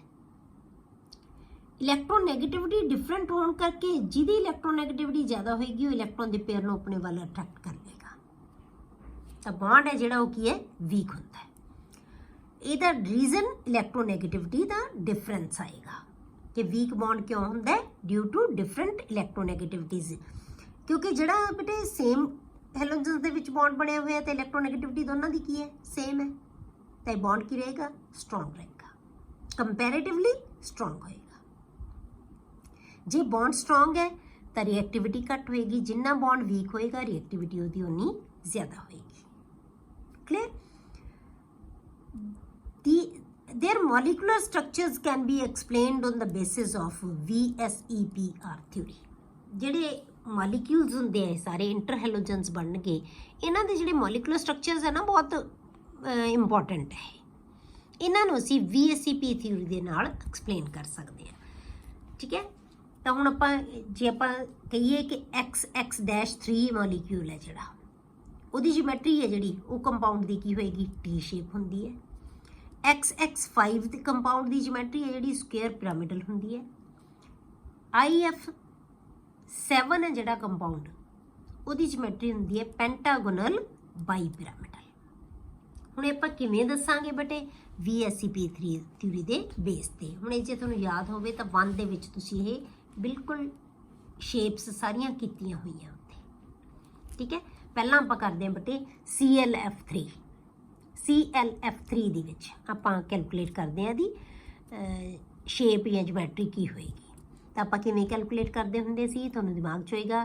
ਤਾਂ ਆਪਾਂ ਪਹਿਲਾਂ ਕੀ ਲਵਾਂਗੇ, ਸੈਂਟਰਲ ਐਟਮ ਦੇ ਨੰਬਰ ਆਫ ਵੈਲੈਂਸ ਇਲੈਕਟ੍ਰੋਨਸ। ਤਾਂ number of wellness electrons on Cl ਚੋਂ ਸੈਂਟਰਲ ਐਟਮ ਕਿਹੜੀ ਹੈ, Cl ਹੈ। Cl ਦੇ ਐਟਮ ਦੇ ਵੈਲੈਂਸ ਇਲੈਕਟ੍ਰੋਨ ਕਿੰਨੇ ਹੁੰਦੇ ਆ, ਸਾਰੀਆਂ ਹੈਲੋਜਨਸ ਵਿੱਚ ਹੀ 7 ਹੁੰਦੇ ਆ, ਭਾਵੇਂ ਜਿਹੜਾ ਮਰਜ਼ੀ ਲੈ ਲਓ ਤੁਸੀਂ, ਇਹਦੇ ਚੋਂ ਕਿੰਨੇ ਹੋਣਗੇ, 7। ਫਿਰ ਆਪਾਂ ਲਿਖਣਾ number of F atoms linked to Cl atom ਕਿੰਨੀ ਹੈ ਬੇਟੇ, 3। Total number of electron pairs around Cl, ਹੁਣ ਇਹਦੇ ਟੋਟਲ ਨੰਬਰ ਆਫ ਪੇਅਰਸ ਬਣਾ ਦਿਓ। ਟੋਟਲ ਇਲੈਕਟ੍ਰੋਨਸ ਕਿੰਨੇ ਬਣ ਗਏ ਬੇਟੇ, 10। ਇਹਨੂੰ ਅਸੀਂ ਡਿਵਾਈਡ ਕਰ ਦਾਂਗੇ ਤੇ ਕੀ ਬਣ ਜਾਣਗੇ, ਪੇਅਰਸ ਬਣ ਜਾਣਗੇ। 7 + 3 valence electrons plus number of species attached divided by 2। ਠੀਕ ਹੈ, ਤਾਂ ਕਿੰਨੇ ਆ ਗਏ, 5। ਤਾਂ ਪੇਅਰਸ ਆਫ ਇਲੈਕਟ੍ਰੋਨ ਕਿੰਨੇ ਹੋ ਗਏ, 5। ਹੁਣ ਇਹ ਟੋਟਲ ਪੇਅਰ ਆਫ ਇਲੈਕਟ੍ਰੋਨ 5 ਹੈ, ਤਾਂ 5 ਦੇ ਨਾਲ ਸਾਨੂੰ ਜਿਓਮੈਟਰੀ ਪਤਾ ਹੈ ਬੇਟੇ ਕੀ ਹੁੰਦੀ ਹੈ, ਕਿਹੜੀ ਜਿਓਮੈਟਰੀ ਹੋਣੀ ਚਾਹੀਦੀ ਹੈ 5 ਨਾਲ, ਟ੍ਰਿਗੋਨਲ ਬਾਈਪਿਰਾਮਿਡਲ। ਜੇ ਟੋਟਲ ਪੇਅਰ ਆਫ ਇਲੈਕਟ੍ਰੋਨ 5 ਹੈ ਤਾਂ ਇਹਦਾ ਮਤਲਬ ਜਿਓਮੈਟਰੀ ਸ਼ੁੱਡ ਬੀ ਟ੍ਰਿਗੋਨਲ ਬਾਈਪਿਰਾਮਿਡਲ, ਤਾਂ ਇਹ ਹੋਣੀ ਚਾਹੀਦੀ ਹੈ। ਆ 5 ਇਲੈਕਟ੍ਰੋਨ ਆਪਸ ਦੇ ਵਿੱਚ ਇਲੈਕਟ੍ਰੋਨ, ਜੇ ਆਪਾਂ ਇਲੈਕਟ੍ਰੋਨ ਦੇ ਪੇਅਰ ਹੀ ਬਣਾਈਏ, ਬੌਂਡ ਨਹੀਂ ਬਣਾਉਣੇ ਪਹਿਲਾਂ, ਇਲੈਕਟ੍ਰੋਨ ਦੇ ਪੇਅਰ ਹੀ ਹੈ, ਇੱਕ ਦੂਜੇ ਨੂੰ ਮੈਕਸਿਮਮ ਦੂਰੀ ਤੇ ਕਿਵੇਂ ਭੇਜ ਦੇਣਗੇ, ਇੱਕ ਟ੍ਰਿਗੋਨਲ ਬਾਈਪਿਰਾਮਿਡਲ, ਇੱਕ ਟ੍ਰਾਇੰਗਲ ਬਣਾ ਲੈਣਗੇ ਤੇ ਇੱਕ ਅਬਵ ਦਾ ਪਲੇਨ, ਇੱਕ ਬਿਲੋ ਦਾ ਪਲੇਨ। ਠੀਕ ਹੈ, ਤਾਂ ਇਹ ਟ੍ਰਿਗੋਨਲ ਬਾਈਪਿਰਾਮਿਡਲ ਬਣਨੀ ਚਾਹੀਦੀ ਹੈ। ਪਰ ਹੁਣ ਆਪਾਂ ਦੇਖੀਏ ਕਿ ਇਹ 5 ਦੇ ਵਿੱਚੋਂ ਬੌਂਡ ਪੇਅਰਸ ਕਿੰਨੇ ਹੈ, number of bond pairs is equal to ਕਿੰਨੇ, ਕਿੱਥੋਂ ਆਏਗਾ ਬੇਟੇ, ਜਿੰਨੀਆਂ ਇਹਦੇ ਨਾਲ ਸਪੀਸ਼ੀਜ਼ ਅਟੈਚਡ ਹੈ ਉਹਨਾਂ ਨੇ ਬੌਂਡ ਬਣਾਏ ਹੋਏ ਹੈ। ਤਾਂ ਬੌਂਡ ਪੇਅਰਸ ਕਿੰਨੇ ਆ ਗਏ, 3। ਤਾਂ ਸਾਡੇ ਕੋਲੇ ਟੋਟਲ ਪੇਅਰ 5 ਹੈ, ਇਹਦਾ ਮਤਲਬ ਇਹਦੇ ਕੋਲੇ ਬਾਕੀ ਦੇ ਕੀ ਹੈ, ਲੋਨ ਪੇਅਰ। ਤਾਂ ਆਪਾਂ lone pair, number of lone pairs ਕੱਢਾਂਗੇ, total pair minus bond pairs, ਤਾਂ ਕੀ ਆ ਜਾਏਗਾ, ਲੋਨ ਪੇਅਰ। ਤਾਂ shape of the molecule is T shape, ਕਿਉਂਕਿ ਲੋਨ ਪੇਅਰ ਹੈ ਨਾ ਬੇਟੇ, ਉਹ ਪਲੇਨ ਦੇ ਉੱਤੇ ਹੀ ਆਉਣਗੇ ਦੋਨੋਂ। ਇੱਥੇ ਅਸੀਂ ਕਿਉਂ ਨਹੀਂ ਲਾਉਂਦੇ ਲੋਨ ਪੇਅਰ ਨੂੰ, ਇੱਥੇ ਵੀ ਆ ਸਕਦਾ, ਅਬਵ ਦਾ ਪਲੇਨ ਵੀ ਹੋ ਸਕਦਾ, ਬਿਲੋ ਦਾ। ਜੇ ਆਪਾਂ ਕਹਿ ਦਈਏ ਪਲੇਨ ਦੇ ਉੱਤੇ ਤਿੰਨੇ ਚੀਜ਼ਾਂ ਆ ਜਾਣਗੀਆਂ, ਅਬਵ ਦਾ ਪਲੇਨ ਤੇ ਬਿਲੋ ਦਾ ਪਲੇਨ ਅਸੀਂ ਲੋਨ ਪੇਅਰਸ ਲਾ ਦਈਏ, ਤਾਂ ਫਿਰ ਕੀ ਹੋਏਗਾ ਨਾ ਬੇਟੇ, ਜਿਹੜਾ ਇਹ ਲੋਨ ਪੇਅਰ ਹੈ ਇਹ ਕਿੰਨੇ ਔਰਬਿਟਲਸ ਨੂੰ ਪੁਸ਼ ਕਰੇਗਾ, ਕਿੰਨਿਆਂ ਨੂੰ ਪੁਸ਼ ਕਰੇਗਾ, 3 ਨੂੰ। ਠੀਕ ਹੈ, ਇਹ 3 ਆ ਜਾਣਗੇ, ਇੱਧਰ ਵਾਲਾ ਵੀ 3 ਨੂੰ। ਪਰ ਜੇ ਇੱਥੇ ਲੋਨ ਪੇਅਰ ਲਾਏ ਹੋਏ ਹੈ, ਇਹ ਤਾਂ ਇੱਕ ਦੂਜੇ ਨੂੰ ਰਿਪੈਲ ਕਰਦੇ ਆ, ਸਿਰਫ ਇਹਨੂੰ ਪੁਸ਼ ਕਰਨ ਵਾਲੇ ਇਲੈਕਟ੍ਰੋਨ ਕਿੰਨੇ ਆ, ਸਿਰਫ ਇਹਨੂੰ ਇੱਕੋ ਹੀ ਇਲੈਕਟ੍ਰੋਨ ਨੂੰ, ਇੱਕ ਨੂੰ ਹੀ ਪੁਸ਼ ਕਰੇਗਾ, ਕਿਉਂਕਿ ਇਹ ਤਾਂ ਅਬਵ ਦਾ ਪਲੇਨ ਆ ਗਿਆ, ਇਹ ਬਿਲੋ ਦਾ ਪਲੇਨ ਆ ਗਿਆ। ਠੀਕ ਹੈ, ਤਾਂ ਅਸੀਂ ਹਮੇਸ਼ਾ ਪਲੇਨ ਦੇ ਉੱਤੇ ਲੈਂਦੇ ਆ ਜਿਹੜੇ ਲੋਨ ਪੇਅਰਸ ਹੁੰਦੇ ਆ। ਤਾਂ ਸ਼ੇਪ ਕੀ ਬਣ ਗਈ, ਕਿਉਂਕਿ ਸ਼ੇਪ ਦੇ ਵਿੱਚ ਇਹ ਪਾਰਟਿਸਿਪੇਟ ਹੀ ਨਹੀਂ ਕਰਨਗੇ ਲੋਨ ਪੇਅਰ, ਤਾਂ ਸ਼ੇਪ ਕੀ ਰਹਿ ਗਈ, ਸਿਰਫ 3 ਬਣਾਉਣਗੇ। 3 ਕੀ ਬਣਾ ਰਹੇ, ਟੀ ਸ਼ੇਪ ਬਣਾ ਰਹੇ। ਠੀਕ ਹੈ, ਹੁਣ ਤੁਸੀਂ ਬੇਟੇ ਇਹਦੀਆਂ ਜਿਹੜੀਆਂ ਸਟਰਕਚਰਸ ਹੈ BRF5 ਦੀ, IF7 ਦੀ, ਆਪਣੇ ਆਪ ਡਿਸਕਸ ਕਰਨੀ ਹੈ। ਠੀਕ ਹੈ, ਕਿਹੜੀਆਂ ਕਿਹੜੀਆਂ, BRF5 ਤੇ IF7 ਦੀ। ਹੁਣ BR ਦੇ ਵਿੱਚ ਇੱਥੇ ਲਾਉਂਗੇ ਜਿਹੜੀਆਂ valence electrons 7, number of species attached ਕਿੰਨੀਆਂ, 5 ਹੈ, ਤਾਂ 7 + 5 ਕੀ ਬਣ ਜਾਏਗਾ, 12 ਡਿਵਾਈਡਡ ਬਾਈ 2 ਕਿੰਨੇ ਰਹਿ ਗਏ, 6 ਪੇਅਰਸ। 6 ਪੇਅਰਸ ਨਾਲ ਜਿਓਮੈਟਰੀ ਕੀ ਬਣਦੀ ਬੇਟੇ, ਔਕਟਾਹੈਡਰਲ ਹੋਣੀ ਚਾਹੀਦੀ ਹੈ। ਠੀਕ ਹੈ, ਤਾਂ ਔਕਟਾਹੈਡਰਲ ਹੋਣੀ ਚਾਹੀਦੀ ਹੈ। ਪਰ ਜੇ ਆਪਾਂ ਹੁਣ ਇਹਦੇ ਵਿੱਚ ਟੋਟਲ ਪੇਅਰ ਕਿੰਨੇ ਸੀ, 6, ਬੌਂਡ ਪੇਅਰਸ ਕਿੰਨੇ ਆ, 5, ਇਹਦਾ ਮਤਲਬ ਲੋਨ ਪੇਅਰ ਕਿੰਨਾ ਰਹਿ ਗਿਆ, 1 ਰਹਿ ਗਿਆ। ਤਾਂ ਹੁਣ ਆਪਾਂ ਪਹਿਲਾਂ ਸਕੁਏਅਰ ਬਣਾਉਣਗੇ, ਬੌਂਡ ਪੇਅਰਸ ਕੀ ਬਣਾ ਲੈਣਗੇ, ਸਕੁਏਅਰ ਬਣਾ ਲੈਣਗੇ, ਫਿਰ ਇੱਕ ਅਬਵ ਦਾ ਪਲੇਨ, ਇੱਕ ਬਿਲੋ ਦਾ ਪਲੇਨ। ਇੱਕ ਪਲੇਨ ਦੇ ਉੱਪਰ ਜਿਹੜਾ ਆਪਾਂ ਕੀ ਬਣਾ ਦਾਂਗੇ, ਲੋਨ ਪੇਅਰ, ਤਾਂ ਕੀ ਬਣ ਜਾਏਗੀ, ਸਕੁਏਅਰ ਪਿਰਾਮਿਡਲ ਇਹਦੀ ਸ਼ੇਪ ਰਹਿ ਜਾਏਗੀ, ਕਿਉਂਕਿ ਇੱਕ ਜਿਹੜਾ ਲੋਨ ਪੇਅਰ ਆ ਉਹ ਤਾਂ ਬੌਂਡ ਦੇ ਵਿੱਚ ਸ਼ੇਪ ਦੇ ਵਿੱਚ ਪਾਰਟਿਸਿਪੇਟ ਹੀ ਨਹੀਂ ਕਰੇਗਾ। ਇਸੇ ਤਰ੍ਹਾਂ ਅਸੀਂ IF7 ਦੇ ਵਿੱਚ ਕਰਾਂਗੇ। ਇਹਦੇ pair of valence electron 7, bond species attached 7, 7 + 7 14 divided by 2 7, total pair ਕਿੰਨੇ ਆ ਗਏ, 7, ਬੌਂਡ ਪੇਅਰਸ ਕਿੰਨੇ ਆ, 7, ਲੋਨ ਪੇਅਰ ਕਿੰਨਾ ਰਹਿ ਗਿਆ, 0। ਤਾਂ ਇਹਦੀ ਰੈਗੂਲਰ ਜਿਓਮੈਟਰੀ ਹੋਏਗੀ।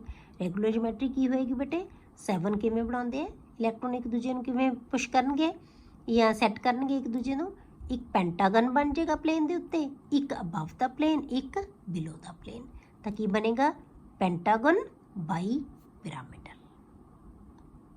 ਠੀਕ ਹੈ, ਉੱਤੇ ਆਪਾਂ ਦੱਸਿਆ ਸੀ ਇਹੀ ਸ਼ੇਪਸ। ਹੁਣ ਇੱਥੋਂ ਤੁਹਾਨੂੰ ਕਲੀਅਰ ਹੋ ਗਿਆ ਕਿ ਅਸੀਂ ਇਹ ਸ਼ੇਪਸ ਕਿਉਂ ਲਿਖੀਆਂ ਸੀ। ਜੇ XX3 ਹੈ ਤਾਂ ਟੀ ਸ਼ੇਪ ਹੋਏਗਾ, XX5 ਹੈ ਤਾਂ ਸਕੁਏਅਰ ਪਿਰਾਮਿਡਲ ਸ਼ੇਪ ਹੋਏਗੀ, ਤਾਂ ਜੇ F7 है, ये XF7 नहीं बनाता, सिर्फ IF7 ही बनाता, होर कोई नहीं 7 नाल बनाता। तो की बनाता है ये पेंटागोनल बाई पिरामिडल स्ट्रक्चर की होएगी, पेंटागोनल बाई पिरामिडल। ये बेटे अपना ग्रुप 17 है जिहड़ा वो कंप्लीट हो गया। हुण आपां इहदे क्वेश्चन डिस्कस करांगे इस तो बाद, इस जिहड़े ग्रुप दे नाल रिलेटेड, फिर आपां करांगे ग्रुप लास्ट ग्रुप 18 स्टार्ट।